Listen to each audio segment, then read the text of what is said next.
Bienvenue dans le 2D Bids. Le texte qu'on analyse aujourd'hui, il est tiré du podcast Mode guerrier et il pose une affirmation assez radicale, disons-le. La motivation serait un piège qui détruit les rêves. Tout à fait. Et ça nous amène directement au cœur de notre échange. Est-ce que la discipline est vraiment l'unique moteur de la réussite, comme le suggère le texte? Est-ce qu'on doit reléguer la motivation au rang de simple émotion, superflue, voire même nuisible? Ou alors, est-ce que cette vision passe complètement à côté du rôle bien plus fondamental que joue la motivation? Je vais défendre la thèse du texte. Pour moi, la discipline, en tant que système d'action qui est déconnecté de nos états d'âme, est le véritable fondement du progrès. La dépendance à la motivation, c'est une recette pour la stagnation. Et de mon côté, je soutiendrai que le texte, en diabolisant la motivation, fait une erreur d'analyse. En fait, il ne critique qu'une seule de ses formes, la plus superficielle, et il ignore complètement son rôle essentiel de carburant, celui qui donne un sens et une direction à la machine, par ailleurs un peu aveugle, de la discipline. Le texte a quand même le mérite de mettre le doigt sur un problème que tout le monde connaît, la fragilité de l'élan initial. Il décrit la motivation comme un feu qui brûle fort, mais s'éteint vite. C'est une métaphore parfaite. Se fier à cette flamme, c'est accepter que nos projets les plus importants soient à la merci de notre humeur, ou d'une mauvaise nuit, ou d'un simple coup de blues. Le texte est très clair là-dessus. En faisant ça, on met sa vie entre les mains de son humeur. Et c'est là que la discipline intervient. Non pas comme une contrainte, mais comme une libération. Elle représente la mise en place d'un système, d'une routine qui transcende l'émotion. C'est un principe de base en fait. On n'attend pas d'avoir envie d'aller au sport pour y aller, on y va. Et c'est l'action elle-même qui va générer un sentiment de fierté, d'énergie et donc une forme de motivation bien plus solide. La discipline n'est pas l'ennemi de la motivation, elle en est la cause la plus fiable. Je trouve cette approche intéressante, oui, mais pour moi, elle est incomplète. En ne parlant que de la motivation, le texte crée une sorte de confusion. Il attaque ce qu'on pourrait appeler l'inspiration passagère, l'envie soudaine de tout changer après avoir vu une vidéo. Et là-dessus, je suis d'accord, c'est un mauvais guide. Mais il ignore totalement ce que la motivation intrinsèque, celle qui est connectée à nos valeurs, à notre identité. Ça, ce n'est pas un feu qui s'éteint vite, c'est une braise qui couve en permanence. Une discipline pour la discipline, sans ce pourquoi fondamental, c'est le chemin le plus court vers le burn-out.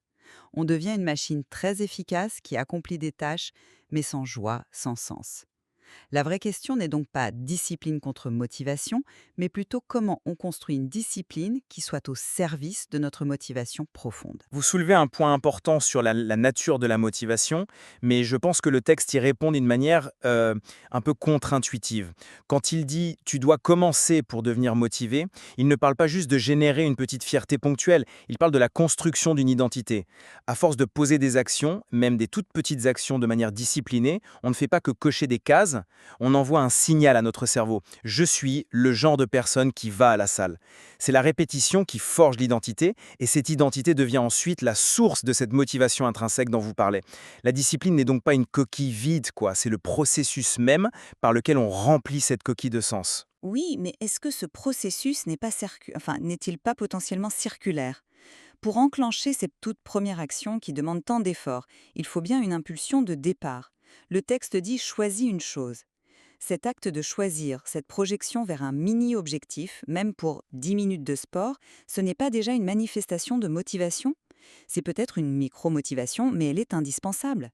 L'action et la motivation ne sont pas dans un rapport de cause à effet linéaire. C'est une boucle de rétroaction.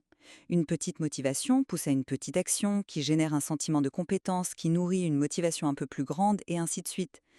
Les séparer de manière aussi radicale me semble être une simplification en fait. On ne peut pas démarrer un moteur sans la moindre étincelle. Je vous l'accorde, l'étincelle initiale est nécessaire. Mais le propos du texte, si je le comprends bien, ne porte pas sur cette toute première seconde. Il porte sur les mois et les années qui suivent. L'étincelle, par définition, elle ne dure pas. Le problème des gens qui échouent, ce n'est pas de trouver l'étincelle, c'est de maintenir le mouvement quand elle s'est éteinte. Hmm. Et c'est là que le concept de discipline prend tout son sens. La discipline, c'est ce qui prend le relais de l'inspiration.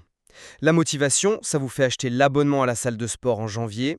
La discipline, elle, vous y fait aller en mars, quand il pleut et que personne ne vous regarde. Je comprends bien la logique, Mais ça m'amène à un autre point de friction avec le texte ci, sa vision du manque de motivation. Il le présente comme un mensonge déguisé, une excuse de notre cerveau pour éviter l'inconfort. C'est parfois vrai, bien sûr, mais si on considère que c'est toujours le cas, on prend le risque de passer à côté d'un signal extrêmement important. Et si ce manque de motivation n'était pas de la paresse, mais un symptôme? Le symptôme que l'objectif qu'on poursuit n'est pas le bon, ou qu'on est simplement au bord de l'épuisement. Une discipline aveugle, qui interprète ce signal comme une faiblesse à écraser, peut nous pousser à nous obstiner dans une voie qui nous détruit.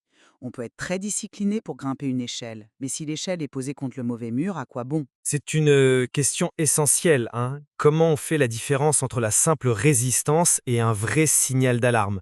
Le texte, à mon avis, propose une réponse pragmatique, par l'action. On ne peut pas savoir si l'échelle est contre le mauvais mur en restant assis en bas à s'interroger. C'est en montant les premiers barreaux, en faisant l'effort, qu'on obtient de nouvelles informations. On découvre peut-être que la peur était plus grande que l'inconfort lui-même, ou alors on confirme que cette voie n'est vraiment pas la bonne. Mais dans les deux cas, la décision est prise sur la base d'une expérience concrète. La discipline est l'outil qui nous permet de traverser cette vallée de la frustration pour atteindre un plateau de compétences, d'où la vue est beaucoup plus claire pour décider si on continue. C'est un coût psychologique.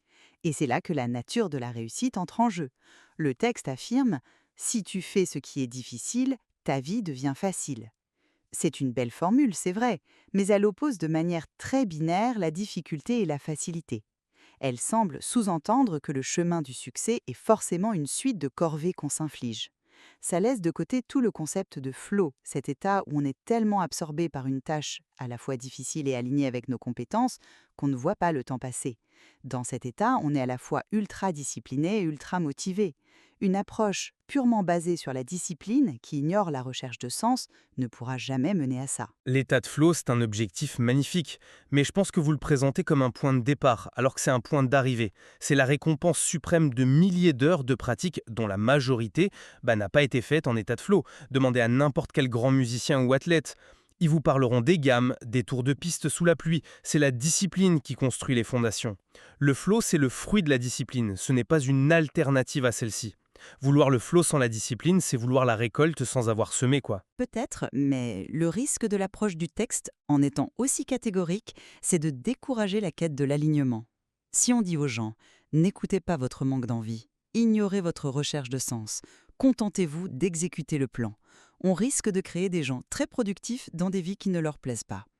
L'idéal n'est-il pas de trouver le domaine où la discipline nous semble moins coûteuse parce qu'elle est portée par une motivation profonde? Plutôt que d'opposer les deux, on devrait chercher à les faire converger. Le texte fournit le comment, mais il balaye un peu trop vite le pourquoi. En conclusion, je reste convaincu que le message central du texte est une vérité essentielle, surtout à notre époque. Il nous rappelle que la constance l'emporte toujours sur l'intensité. Construire sa vie sur des systèmes, sur des habitudes, c'est la libérer des caprices de nos émotions. C'est un acte de maturité tout simplement. La discipline, c'est l'architecture de la réussite. Pour ma part, je conclus que le texte, en dressant ce portrait de la motivation en ennemi à abattre, nous prive d'un allié puissant. Son analyse est utile pour se méfier des élans superficiels, c'est vrai, mais elle devient limitante si elle nous conduit à ignorer les messages de notre boussole intérieure. La véritable maîtrise, elle n'est pas dans le choix entre discipline et motivation, mais dans leur intégration intelligente. Il s'agit de bâtir une discipline robuste, oui, mais une discipline qui sert un objectif qui nous anime profondément. Notre discussion montre bien que ce n'est pas une simple opposition. C'est une danse complexe entre la structure qu'on s'impose et l'énergie qui nous meut. Le texte nous force à regarder la structure en face, sans faux semblant. Et c'est un rappel salutaire. Mais il nous invite aussi, peut-être sans le vouloir, à nous demander quelle est la nature de notre énergie. Est-ce qu'on cherche la flamme éphémère de l'inspiration ou est-ce qu'on cultive la braise durable du sens? La réponse, c'est probablement un ajustement constant entre ces deux pôles pour naviguer le plus loin possible.